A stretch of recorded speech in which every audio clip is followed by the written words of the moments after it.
হাবিব সাল্লাল্লাহু আলাইহি সাল্লাম বলেছেন, নাসাহুল হাদিস, আল্লাহর হাবিব সাল্লাল্লাহু আলাইহি সাল্লাম বলেন, যদি কোনো বান্দা কোনো নবীর উম্মত, আমার নবী বলেছেন, আমার নবীর উম্মত যদি কেউ একবার আমার নবীর উপর দুরূদ পাঠ করে, আল্লাহ রাব্বুল আলামিন তার আমলনামা থেকে 10টা গুনাহকে ক্ষমা করে দেন।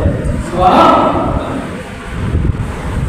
কোন বান্দা যদি কোন নবীর উম্মত যদি একবার নবীর উপর দুরূদ পাঠ করে, কয়বার?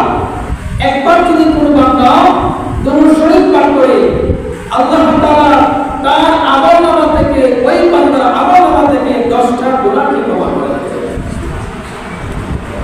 শুধু তাই নয়, আল্লাহ বলেছেন, ওই ব্যক্তিকে আল্লাহ রাব্বুল আলামিন 10টা সম্মান এবং মর্যাদা বৃদ্ধি করে দিবেন। আওয়াজে বলে সুবহানাল্লাহ। শুধু তাই নয়, আল্লাহ হাবিব সাল্লাল্লাহু আলাইহি সাল্লাম বলে, যে ব্যক্তি একবার নবীর উপর দুরূদ পাঠ করবে, আল্লাহ রাব্বুল আলামিন তার উপর 10টি রহমত নাযিল করে দেবেন। সুবহানাল্লাহ। এই নবীর উপর দুরূদ পড়লে লাভ না লস? নবীর উপর দুরূদ পড়লে লাভ না লস? আওয়াজে তো বোঝা যাচ্ছে মনে হয় লস। লাভের আওয়াজটা একটু বড় হয় আর লসের আওয়াজটা একটু চুটলি হয়। আওয়াজে বোঝা যাচ্ছে মনে হয় নবীর উপর দুরূদ পড়লে গুনাহ হবে।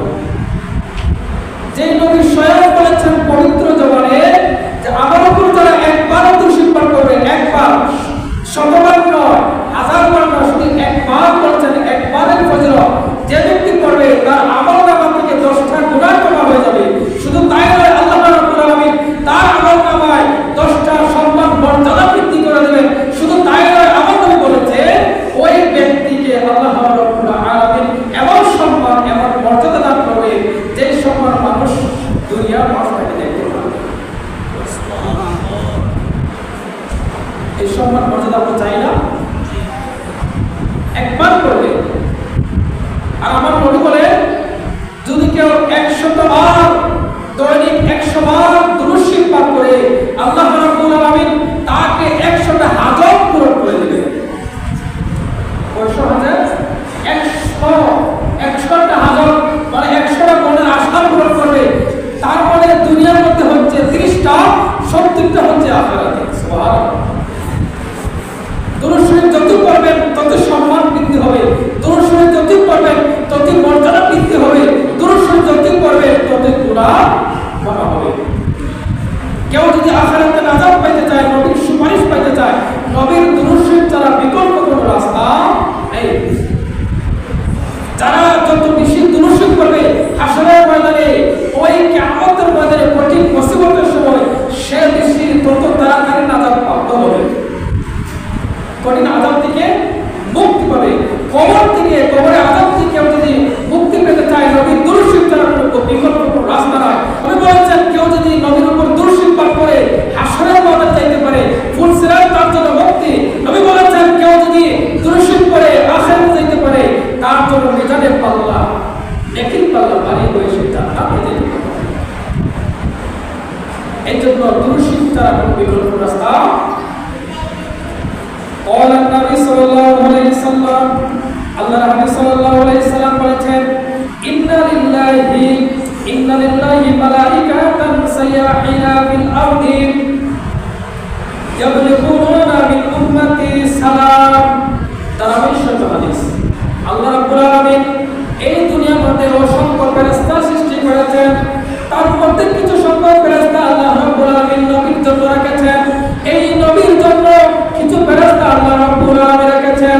ফেরেশতাদের দায়িত্ব হচ্ছে এই পৃথিবীর মধ্যে নবীর উম্মতেরা যেই জায়গা থেকে নবীর উপর দুরূদ শরীফ পাঠ করবে, যেই জায়গা থেকে নবীর উপর দুরূদ শরীফ পাঠ করবে, পশ্চিম প্রান্তে হোক, পূর্ব প্রান্তে হোক, দক্ষিণ প্রান্তে হোক, আপনার যে জায়গা থেকে দুরূদ শরীফ পাঠ করবে, ওই বান্দা আল্লাহ নবীর উপর যারা দুরূদ শরীফ পাঠ করবে, ফেরেশতারা নবীর দুরূদ শরীফটা আল্লাহ নবীর কাছে পৌঁছে দিয়ে থাকে। যেই বান্দা, যেই উম্মত যেখান থেকে নবীর উপর দুরূদ শরীফ পাঠ করে, এই ফেরেশতারা নবীর কাছে নিয়ে পৌঁছে দেয়, ইয়া রাসূলুল্লাহ, আপনার উম্মত আপনার উপর দুরূদ শরীফ পাঠ করেছে, এটা আপনার কাছে পৌঁছে দিলাম। সুবহানাল্লাহ। ফেরেশতারা তো কি নবীর উপর কে দুরূদ শরীফ পড়তেছে, কোথায়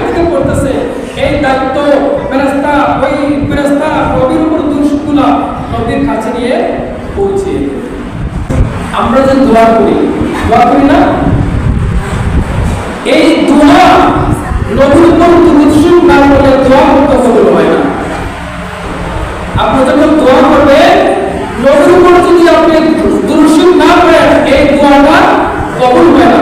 বলবেন কেমন?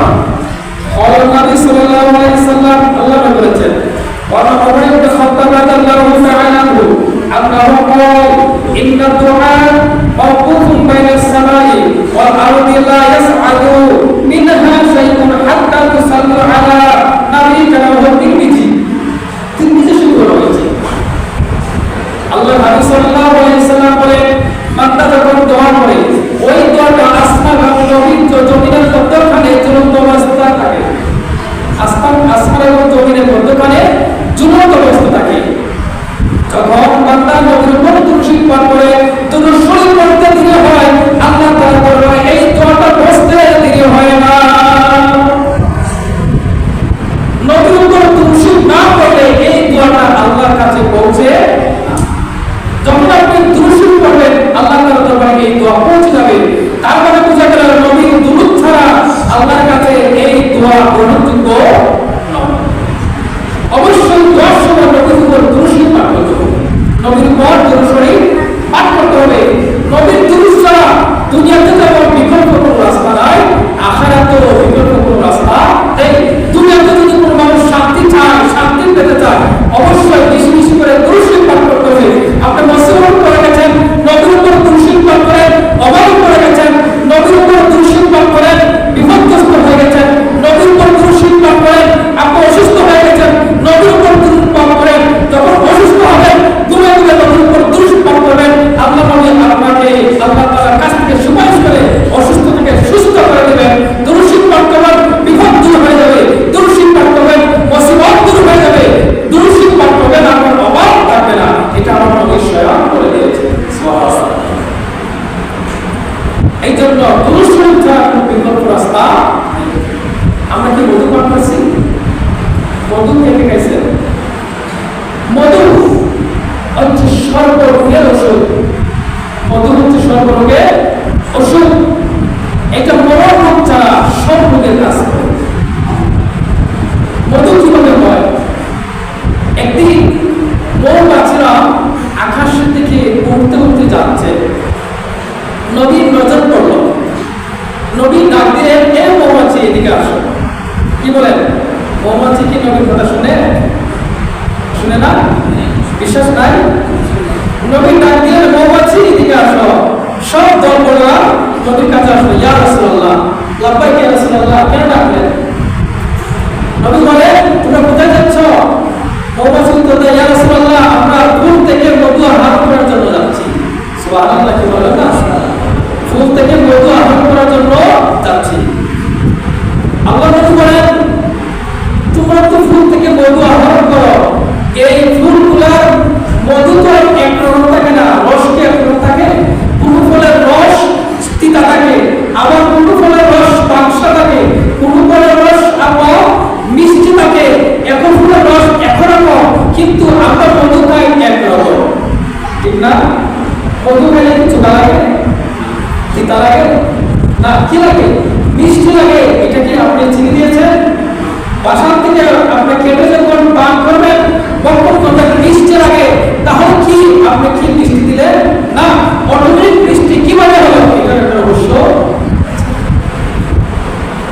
মধুর কাছে মিষ্টি কিভাবে হলো? এটা রহস্য আছে। ফুলের রস সব একরকম, এক ধরনের, এখন রকম মিষ্টিও হয়, তিতাও হয়, আপনার পাংশাও হয়। এই মধুগুলো আপনার কিভাবে একরকম হয়? নবী জিজ্ঞেস করলেন, এই মধুমাছিরা, তোমরা যে মধু আহরণ করে নিয়ে আসো, এই মধুগুলোর মিষ্টি কিভাবে হয়? মধুমাছিকে আল্লাহ নবী যখন জিজ্ঞাসা করলেন,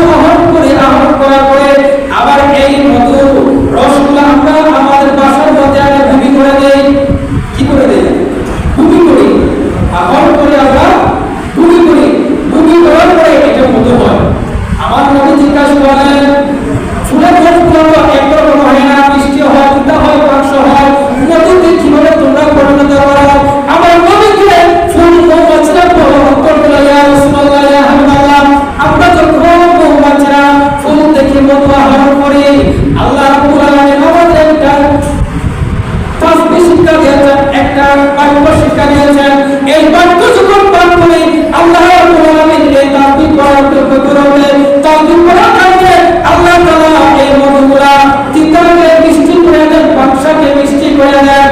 আমরা